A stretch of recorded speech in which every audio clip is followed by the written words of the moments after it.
যখন বিদেশ যাই প্রবাসী ভাইরা বলে, হুজুর কি বলতাম, মনের দুঃখ, এত টাকা পয়সা পাঠাই তাও মা বাপের মন বলতে পারি না।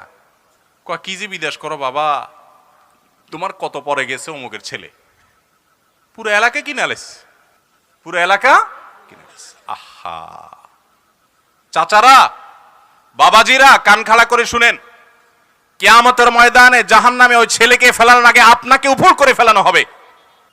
কারণ আপনি আপনার ছেলেকে চুরি করতে বাধ্য করেছেন। ওই স্ত্রীকে আল্লাহ তাআলা আগে নিক্ষেপ করবেন যে স্ত্রী তার স্বামীকে চুরি করতে বাধ্য করেছে, কারণ তার অপরাধটা আগে হয়েছে। ভাইরা আমার, সৎ মানুষের কোনো দাম এই সমাজে নাই। রাস্তা দেখবেন অমুক ভাই তমুক ভাই সালাম আলাইকুম সালাম আলাইকুম, তাই না?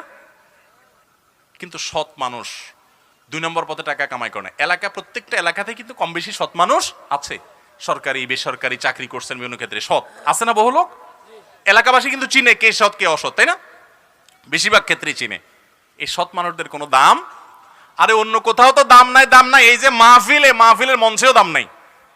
সব দেখবেন চোর ডাকাতদেরকে দাম, ভালো মানুষের কোনো দাম নাই।